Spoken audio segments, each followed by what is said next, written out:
नमस्कार दोस्तों, चलिए आज शुरू करते हैं भारतीय संविधान के अगले अध्याय में। राष्ट्रीय प्रतीकों के बारे में अध्ययन करते हैं। नेशनल सिंबल ऑफ इंडिया ये देखने जा रहे हैं आज के क्लास में। देखिए, किसी भी देश की स्पेसिफिक पहचान के लिए, विशेष पहचान के लिए कुछ चिन्हों का प्रयोग किया जाता है।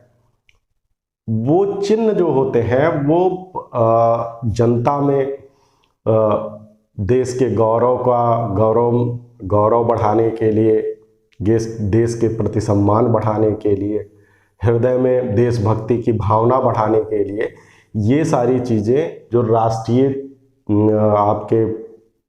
राष्ट्रीय प्रतीक होते हैं, ये बहुत बड़ा रोल अपनाते हैं। जब किसी भी राष्ट्र की जनता को एक सूत्र में बांधने के लिए इनका अत्यंत ही महत्व होता है। ठीक है बच्चों, तो राष्ट्रीय अगर चिन्हों की बात की जाए, जैसा आप जानते भी होंगे, हमारा राष्ट्रीय ध्वज तिरंगा है, ठीक है, और उसके साथ ही साथ राज्य चिन्ह है, कुछ राष्ट्रीय वृक्ष, राष्ट्रीय यहाँ तक कि राष्ट्रीय पुष्प, राष्ट्रीय फल इत्यादि की बातें की जाती हैं। तो इनको देख लिया जाए कि इनको कब समाहित किया गया, इनकी विशेष बातें क्या हैं, क्योंकि विभिन्न परीक्षाओं में इनसे क्वेश्चन उठते आए हैं।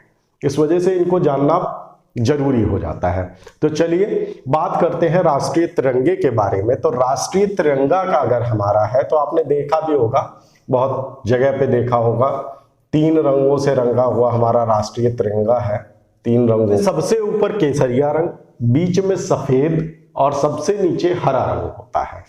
जहां सफेद रंग होता है, सफेद रंग के मध्य में ही हमारा अशोक चक्र विद्यमान है। गहरे नीले रंग का अशोक चक्र विद्यमान होता है। ठीक है, तो बात ये उठी कि जब तिरंगे की बात उठी, तो तिरंगे की बात सबसे पहले ये बात कही गई थी गांधी जी द्वारा। 1921 में कहा गया कि कांग्रेस को अपना एक पताका या चिन्ह या झंडा चुन लेना चाहिए।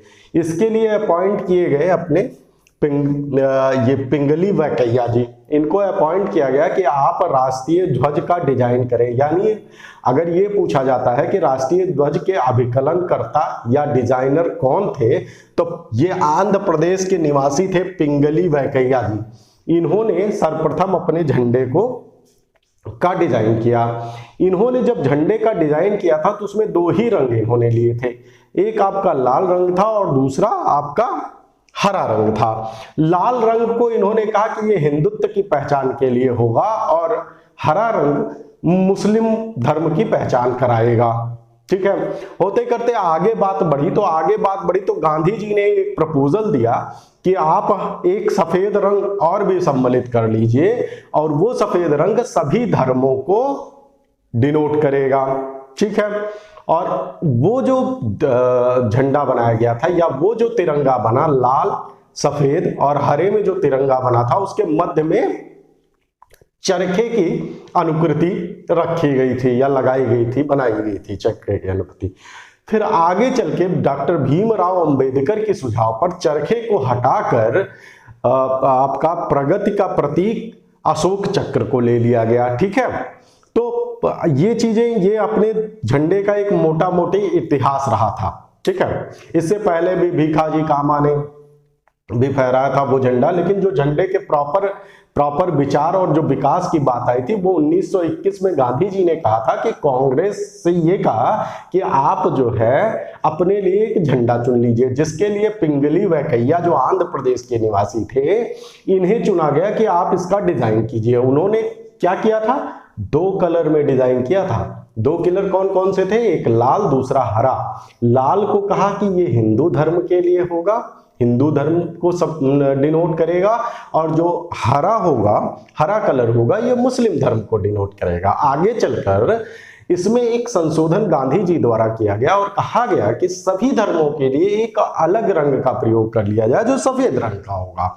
और साथ ही साथ चरखे की अनुकृति जो अपनी प्रगति और विकास के लिए होगा, उसको जो है आप उसके मध्य में रख लीजिए। ठीक है, तो 3 रंगों का कर दिया गया। आगे चल के आगे चल के इसमें एक परिवर्तन डॉक्टर अंबेडकर द्वारा भी किया गया, वो ये किया गया कि कहा गया कि चरखे के स्थान पर प्रगति और विकास के सूचक अशोक के स्तंभ से जो चक्र है उसको ले लिया जाए। ठीक है, तो अगर बात ये होती है कि इसके डिजाइनर कौन थे, तो पिंगली वेंकैया थे इसके डिजाइनर। और देखो, एक रेशियो में ही राष्ट्रीय ध्वज का निर्माण किया जा सकता है, एक रेशियो में ही राष्ट्रीय ध्वज का निर्माण किया जाता है। वो रेशियो होता है 3:2 का अनुपात होगा। अगर वो 3 मीटर लंबा होता है तो 2 मीटर चौड़ा होना चाहिए उसको। अगर वो 3 फीट लंबा होता है उसको 2 फीट चौड़ा होना चाहिए। इस अनुपात में आपके राष्ट्रीय ध्वज का निर्माण होना चाहिए। देखो, इसको अपनाया गया था, स्वतंत्रता हुई थी 15 अगस्त 1947 को। उसी के कुछ दिन बाद संविधान सभा द्वारा राष्ट्रीय ध्वज को अपना लिया गया था। वो कौन सी डेट थी बच्चों?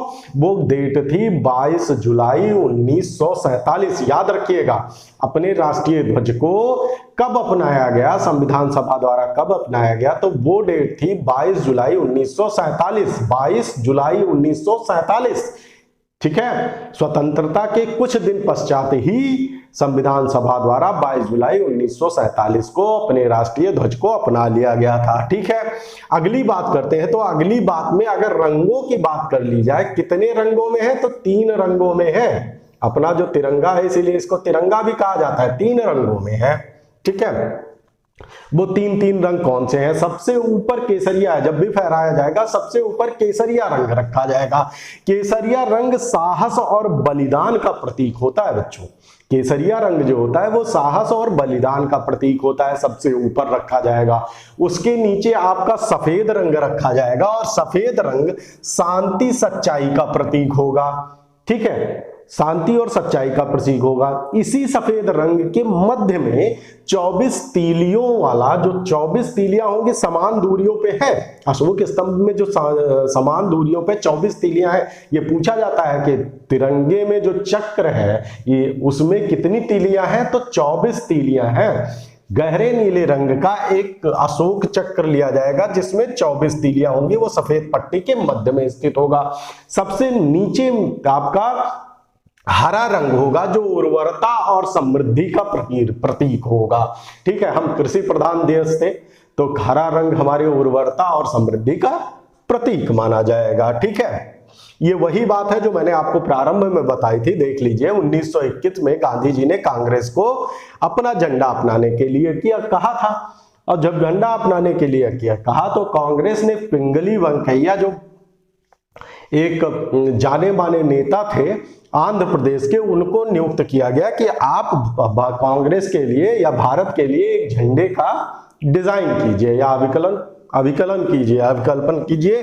तो पिंगली वेंकैया जी ने 2 रंग के झंडे बनाए, एक लाल रंग और दूसरा हरा रंग। इन्होंने कहा जो लाल रंग होगा वो होगा आपका, लाल रंग हिंदुओं की भावनाओं को डिनोट करेगा, जबकि हरा रंग मुस्लिम के भावनाओं को डिनोट करेगा। ठीक है, आगे चलकर गांधी जी के इस सुझाव पर एक नया रंग, एक सफेद रंग की पट्टी मध्य में जोड़ी गई जो सभी धर्मों को डिनोट करेगी। और गांधी जी के इस सुझाव पर उसमें समृद्धि का प्रतीक, समृद्धि और विकास के प्रतीक चरखे को, क्योंकि चरखा सूती कातने के काम में आता था और खादी को बढ़ावा देने में गांधी जी का बहुत बड़ा योगदान था, तो गांधी जी के कहने पर चरखे को रखा गया मध्य में। लेकिन आगे चलकर जब इस पर विचार व्यक्त किया गया तो अंबेडकर जी ने सुझाव दिया कि चरखे के स्थान पर अशोक चक्र को समाहित कर लेना ज्यादा बेहतर होगा। ठीक है, वही बात चल रही थी। देखिए, जो झंडा है ना, जो मानक ब्यूरो है 1951 में झंडे के लिए कुछ मानक सेट किए थे। अगर कभी ये पूछा जा सकता है तो पूछा जाए कि भारत में कितने प्रकार के झंडों का मानक है, तो 9 प्रकार के झंडों की साइज बनाई जाती है। याद रखिएगा, 9 प्रकार के झंडों की साइज बनाई जाती है।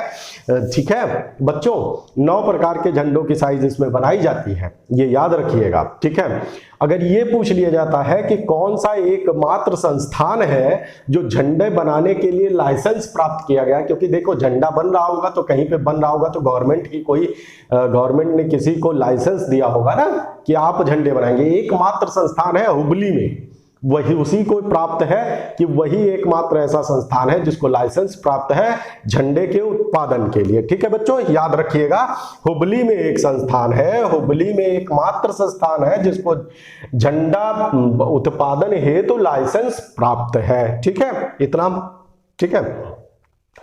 अब क्या हुआ कि एक मुद्दा उठा था कि क्या आम नागरिकों को भी अपने भवनों, अपने निजी भवन, निजी संस्थान में झंडा फहराने की अनुमति है। 2002 से पूर्व इस पे देखिए, इस पे निषेध था कि आप अपने निजी उपयोग है तो झंडे को, तिरंगे को नहीं फहरा सकते हैं। फिर क्या किया गया, 2002 में एक संशोधन किया गया और संशोधित ध्वज संहिता 2002 आई, जिसके द्वारा आम नागरिकों को भी झंडा फहराने का अधिकार दे दिया गया।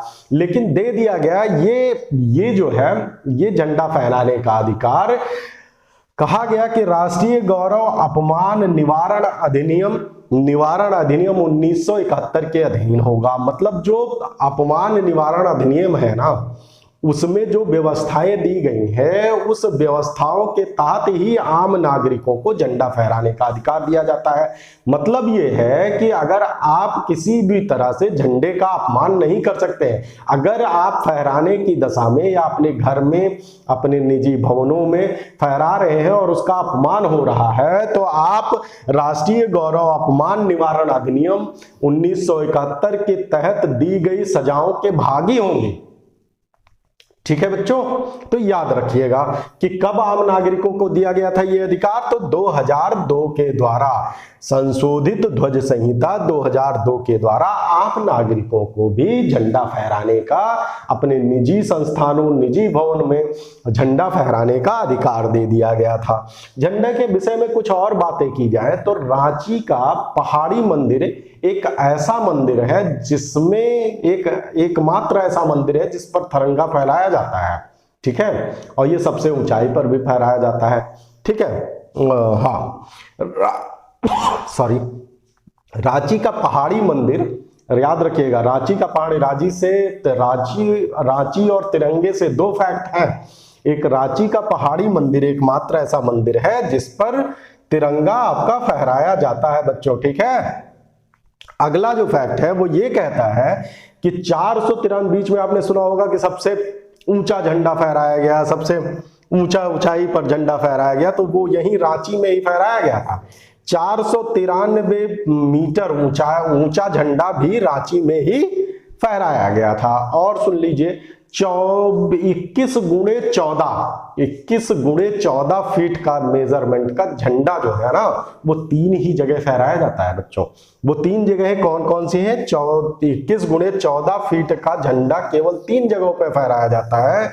वो 3 जगह है कर्नाटक का नरमुंड किला, महाराष्ट्र का पलहाना किला और एमपी के ग्वालियर जिला स्थित किले में 21 गुणे 14 के झंडे को केवल 3 ही जगह फहराया जाता है। वो आपका है कर्नाटक का नरमुंड किला, महाराष्ट्र का पलहाना किला और एमपी में ग्वालियर जिले में स्थित किले में फहराया जाता है। तो एक, अब चलिए आगे बात करते हैं राज्य चिन्ह के बारे में। देखिए, जैसे आपने मौर्य डायनेस्टी भी पढ़ी होगी और सारे साम्राज्य भी पढ़े होंगे, उनका एक राज्य चिन्ह हुआ करता था, वो मोहर लगाते थे, वो राज्य चिन्ह हुआ करता था। राज्य चिन्ह भी राष्ट्रीय गौरव का प्रतीक होता है। और राज्य चिन्ह जो था, भारत का राज्य चिन्ह आपने देखा होगा, भारत का राज्य चिन्ह सारनाथ स्थित अशोक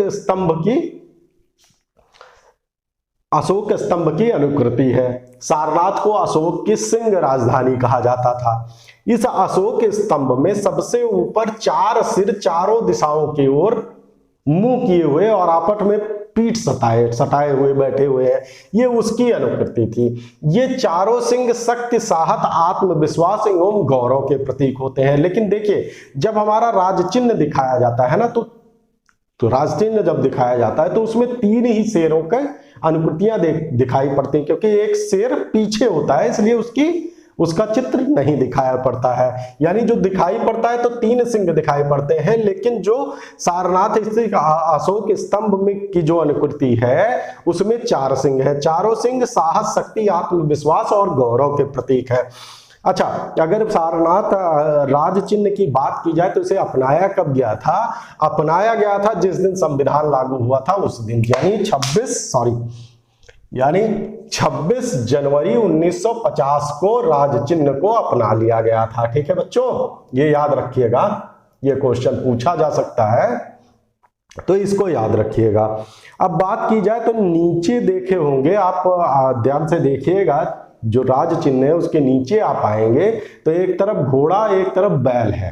ठीक है, तो जो दाहिनी तरफ है ना, दाहिनी तरफ आपका बैल है और बाईं तरफ आपके घोड़ा है। घोड़ा आपका प्रगति का सूचक होता है। ठीक है, और कृषि प्रधान देश होने के कारण बैल तो जानते ही हैं आप किस चीज का सूचक होगा। ठीक है, फलक के नीचे मुंडको उपनिषद से लिया गया एक वाक्य अंकित है, सत्यमेव जयते, यानी सत्य की ही विजय होती है। ये एक वाक्य अंकित है। तो बच्चों, राज चिन्ह के बारे में हमने क्या जाना? सारनाथ स्थित अशोक स्तंभ से इसको लिया गया था। कब लिया गया था? इसको लिया गया था 26 जनवरी 1950 को। किस दिन? जिस दिन संविधान लागू हुआ था। ठीक है, इसमें 4 शेरों की अनुकृति है, दिखाई 3 शेर पड़ते हैं। ठीक है, ये शेर शक्ति, साहस, आत्मविश्वास और गौरव के प्रतीक है। और इसमें जो है सबसे नीचे मुंडको उपनिषद से लिया गया है सत्यमेव जयते, जिसका अर्थ होता है सत्य की विजय होती है। इस शब्द को अंकित किया गया है। ठीक है, अब राष्ट्रगान की बात कर लिया जाए। देखिए, राष्ट्रीय गीत और राष्ट्रीय गान दोनों अलग अलग होते हैं। अगर राष्ट्रीय गान पूछा जा रहा है तो इसका मतलब जन गण मन पूछा जा रहा है। ठीक है, राष्ट्रगान अगर पूछा जा रहा है तो इसका मतलब रस जन गण मन पूछा जा रहा है। और जन गण मन के बारे में आपको बता दूं, ये सर्वप्रथम कलकत्ता अधिवेशन में गाया गया था। कब गाया गया था? 27 दिसंबर 1911 के कलकत्ता अधिवेशन में प्रथम बार जन गण मन गाया गया था। ये लिया कहां से गया है? रविंद्रनाथ की एक कृति थी गीतांजलि, इससे लिया गया है जन गण मन। राष्ट्रीय गीत वंदे मातरम के बारे में, हमारा राष्ट्रीय गान कौन सा है? जन गण मन। और अगर बात की जाए राष्ट्रीय गीत के बारे में तो ये वंदे मातरम है। वंदे मातरम के पूछा जाता है राष्ट्रीय गीत के रचयिता कौन है? तो रचयिता बंकिम चंद्र चटर्जी हैं। इनके उपन्यास आनंद मठ से वंदे मातरम लिया गया है। तो वंदे मातरम कहां से लिया गया है? आनंद मठ उपन्यास से। किसका उपन्यास है? बंकिम चंद्र चटर्जी के का। ये संस्कृत और बांग्ला भाषा में लिखा गया है। संस्कृत और बांग्ला भाषा में लिखा गया है। वंदे मातरम का प्रथम गायन 1996 के कोलकाता के कांग्रेस अधिवेशन में किया गया था बच्चों। ठीक है, इसको भारतीय संविधान सभा द्वारा 24 जनवरी 1950 को अपनाया गया था। ठीक है, जो वास्तविक रूप से आनंद मठ में जो वंदे मातरम लिखा गया उसमें 6 छंद हैं। उसमें से केवल 2 छंदों को राष्ट्रीय गीत के रूप में अपनाया गया है। ठीक है बच्चों, तो राष्ट्रीय गीत के बारे में बात करें तो राष्ट्रीय गीत हमारा कौन सा है? वंदे मातरम। किसने लिखा है? बंकिम चंद्र चटर्जी ने लिखा है। किसमें लिखा था? अपने उपन्यास आनंद मठ में। ठीक है, प्रथम बार 1896 के कोलकाता के कांग्रेस अधिवेशन में प्रथम बार इसका गायन किया गया था। इसे कब अपनाया गया था? तो संविधान सभा द्वारा इसको 24 जनवरी 1950 को अपनाया गया था। ठीक है बच्चों, वास्तविक रूप से वंदे मातरम 6 छंदों का है, लेकिन संविधान सभा द्वारा राष्ट्रीय गीत केवल 2 छंदों को बनाया गया। अगली बात करें राष्ट्रीय पंचांग के बारे में, तो राष्ट्रीय पंचांग शक संवत पे आधारित है। शक संवत कनिष्क द्वारा, जो ये आपके कनिष्क कुषाण वंश का राजा था ना, कुषाण वंश के राजा कनिष्क द्वारा 78 ईसा पूर्व शुरुआत की गई थी शक संवत की। और शक संवत को अब जो है राष्ट्रीय पंचांग के रूप में, ग्रेगोरियन कैलेंडर के साथ में शक संवत का भी प्रयोग किया जाता है राष्ट्रीय पंचांग के रूप में।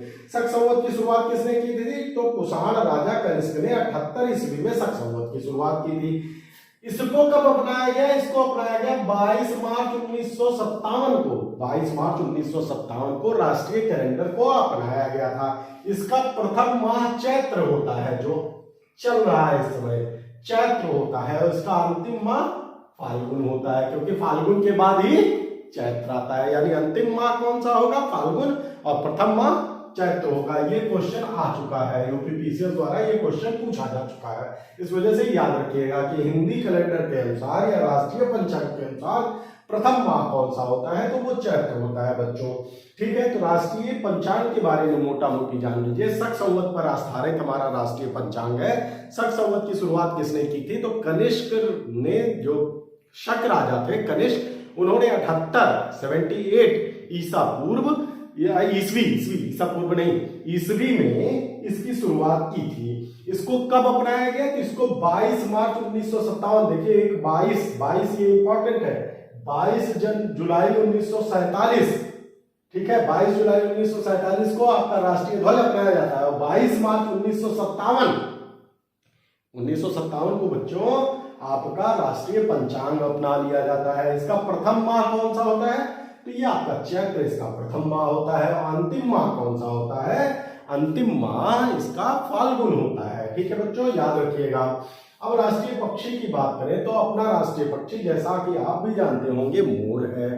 ठीक है, इतना तो आपको पता भी होगा।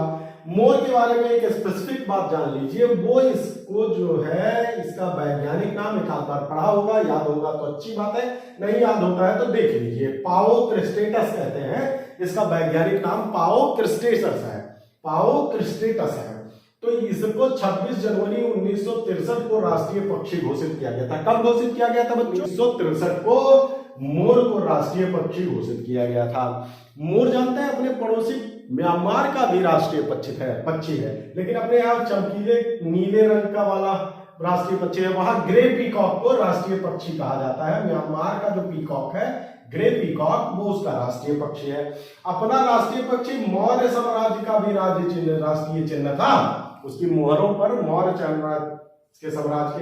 साम्राज्य में जो मोहरें इस्तेमाल की जाती थी, उसका भी राष्ट्रीय चिन्ह मोर था। तो मोर के बारे में जान लीजिए, जानते भी होंगे। पाओ क्रिस्टेटस इसका वैज्ञानिक नाम है। ये एक चीज याद रखिएगा कि 26 जनवरी 1963 को इसे 26 जनवरी 1963 को राष्ट्रीय पक्षी घोषित किया गया था। ये दोनों फैक्ट एक्स्ट्रा है, देख लीजिए। म्यांमार का भी राष्ट्रीय पक्षी मोर है, वो ग्रे पीकॉक, और मौर्य साम्राज्य का राष्ट्रीय चिन्ह था ये।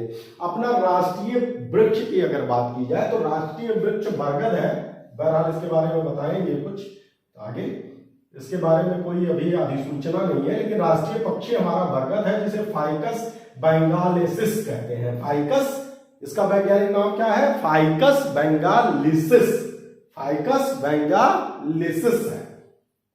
ठीक है बच्चों, मोर का पाओ क्रिस्टेटस है और बरगद का फाइकस बेंगालिसिस, बंगाल से बेंगालिसिस है। ठीक है, अब राष्ट्रीय पशु की बात करें तो राष्ट्रीय पशु आप जानते होंगे, इतना तो आपको जानकारी होगी, बाघ है। ये नाम केवल याद कर लीजिए, इसका वैज्ञानिक नाम क्या है? तो पैंथेरा टाइग्रिस है। पैंथेरा टाइग्रिस इसका वैज्ञानिक नाम है। 1973 में जब प्रोजेक्ट टाइगर घोषित किया गया था ना, 1973 में, तभी ही इसको राष्ट्रीय पशु घोषित किया गया था 1973 में। ठीक है, राष्ट्रीय पशु घोषित किया गया था। राष्ट्रीय विरासत पशु और राष्ट्रीय पशु, इसमें अंतर है। विरासत अगर लगा होगा तो हाथी है। इसकी घोषणा भी अक्टूबर 2009 में इसकी घोषणा की गई थी, राष्ट्रीय विरासत पशु की। विरासत पशु आपका हाथी है, याद रखिएगा। विरासत पशु अगर पूछा जाता है तो हाथी है, और राष्ट्रीय पशु पूछा जाता है तो ये आपका बाघ है। ठीक है, राष्ट्रीय विरासत पशु हाथी है। इसकी घोषणा अक्टूबर 2009 में की गई थी। एक चीज और, उसी 5 अक्टूबर 2009 को एक घोषणा और कर दी गई थी। उसका वो क्या था? जलीय जीव की घोषणा की गई थी। राष्ट्रीय जलीय जीव की घोषणा भी अक्टूबर 2009 में की गई थी। वो कौन सी है? डॉल्फिन। डॉल्फिन जो गंगा में पाई जाती है। प्लेटेनिस्टा गैंगेटिका कहते हैं इसको, प्लेटेनिस्टा गैंगेटिका। प्लेटिनिस्टा गैंगेटिका, याद कर लीजिएगा। इसका वैज्ञानिक नाम क्या है? प्लेटिनिस्टा गैंगेटिका। ठीक है, 5 अक्टूबर 2009 को इसकी घोषणा की गई, यानी जलीय जीव के रूप में घोषणा की गई। देखो, इसकी आधिकारिक खोज जानते हो कब की गई थी? कि डॉल्फिन नामक कोई जलीय जीव भी पाया जाता है, इसकी खोज की गई थी 1801 में। आधिकारिक खोज कहीं कहीं मिलता है, आधिकारिक खोज 1801 में की गई थी। जो ये डॉल्फिन होती है ना, अंधी होती है, ये अल्ट्रावायलेट किरणें निकालती है, किसी ऑब्जेक्ट से टकराकर इसके पास में आता है तो ये ऑब्जेक्ट के बारे में जान लेती है। ये इसको सूसा भी कहते हैं, सूसा भी कहते हैं। तो डॉल्फिन अपना राष्ट्रीय जलीय जीव है। ये मीठे पानी में रह सकती है, केवल ये मीठे पानी में पाई जाती है, सागरों के खारे पानी में नहीं पाई जाती है। ठीक है, ये एक चीज है। ठीक, अब ये जो है यूएनआईसी के रेड डाटा लिस्ट में ही है, क्योंकि ये संकटग्रस्त प्रजाति है, इस वजह से इसको रेड लिस्ट में रखा गया है। ठीक बच्चों, अगली बात कर ले, भारतीय रुपए का प्रतीक चिन्ह। देखो, एक चीज बताऊं आपको कि ये जो प्रतीक चिन्ह होते हैं ना, ये विश्व में किसी देश को स्पेसिफिक पहचान दिखाते हैं, विशेष पहचान बनाते हैं। इसी वजह से अमेरिकी डॉलर, जापानी येन, ब्रिटिश पाउंड, यूरोपीय यूनियन की जो यूरो है ना, इन्हीं के पास स्पेसिफिक चिन्ह है, प्रतीक चिन्ह है मुद्राओं के। उसके बाद 5वां भारत ऐसा देश है जिसका प्रतीक चिन्ह रा उसका प्रतीक चिन्ह बनाया गया। ठीक है, ये कब बनाया गया था? तो 25 जुलाई 2010 को इसको स्वीकार किया गया था। और इस प्रतीक चिन्ह के डिजाइन करता या विकलन करता या डिजाइनर कौन थे? वो थे आईआईटी मुंबई के एक ग्रेजुएट थे जिनका नाम बी उदय कुमार था। इन्होंने इसके जो भारतीय रुपए का प्रतीक चिन्ह है उसकी डिजाइन की थी। तो प्रतीक चिन्ह की डिजाइन की गई तो कब स्वीकार किया गया था? ये स्वीकार किया गया था 15 जुलाई 2010 को, याद रखिएगा। और कितने देशों के पास पहले थी? तो 4 देशों के पास पहले था मुद्रा का प्रतीक चिन्ह, और 5वां कौन बना? वो भारत बना। 4 देश वो कौन कौन से थे? एक तो अमेरिका दादाजी, उनके डॉलर का चिन्ह था, एक ब्रिटेन के पाउंड का चिन्ह था, ठीक है, और एक जापान की येन का चिन्ह था, और दूसरा यूरोपीय यूनियन की जो मुद्रा है यूरो, उसका चिन्ह था। ठीक है, ये एक बात कर लेते हैं। एक चीज मैंने छोड़ा, वो मैं आपको बताऊं कि राष्ट्रीय पुष्प की बात नहीं की। तो राष्ट्रीय पुष्प हमारा कमल है, ये आप सब जानते होंगे। राष्ट्रीय पुष्प पर एक विवाद हो गया था कुछ दिन पूर्व। राष्ट्रीय पुष्प को भारतीय पासपोर्टों पर राष्ट्रीय पुष्प की अनुकृति लगाई गई, जिसपे ये विवाद हुआ कि ये किसी पार्टी विशेष का चिन्ह है और इसे आप पासपोर्ट पर क्यों लगा रहे हैं, इसके विषय में विवाद हुआ। विवाद के क्रम में एक प्रसन्न आचार्य जी हैं, जो बीजू जनता दल के नेता हैं, उन्होंने गृह मंत्रालय से ये क्वेश्चन किया कि राष्ट्रीय पुष्प, राष्ट्रीय पशु, राष्ट्रीय पक्षी और राष्ट्रीय पुष्प जैसी कोई व्यवस्था है तो कोई अधिसूचना जारी की गई है? अगर हाँ जारी की गई है तो उसके विषय में सदन को सूचना दी जाए। तब जो राज्य गृह मंत्री थे उन्होंने इस विषय में बताया कि 30 मई 2011 को भारतीय पर्यावरण, वन और जलवायु मंत्रालय द्वारा एक अधिसूचना 30 मई 2011 को एक अधिसूचना जारी की गई थी, जिसमें राष्ट्रीय पक्षी के रूप में मोर और राष्ट्रीय पशु के रूप में बाघ की घोषणा की गई थी। लेकिन अभी तक ऐसी कोई अधिसूचना पर्यावरण, वन और जलवायु मंत्रालय द्वारा ऐसी कोई घोषणा नहीं की गई है जो कमल को राष्ट्रीय पुष्प के रूप में व्यक्त करे। तो ये एक विवादित मुद्दा था राष्ट्रीय पुष्प के बारे में। बहरहाल इसको आप इतनी जानकारी रखिएगा, मोटी मोटी जानकारी, किस दिन को कौन सा राष्ट्रीय प्रतीक अपनाया गया था, कुछ राष्ट्रीय प्रतीक के बारे में स्पेसिफिक जानकारी थोड़ा सा डिटेल में इस वीडियो को देखिएगा और साथ में नोट्स भी आप बनाते हुए चलिएगा। तब तक के लिए अगली क्लास में मिलते हैं भारतीय संविधान की उद्देशिका के साथ में। तब तक के लिए जय हिंद।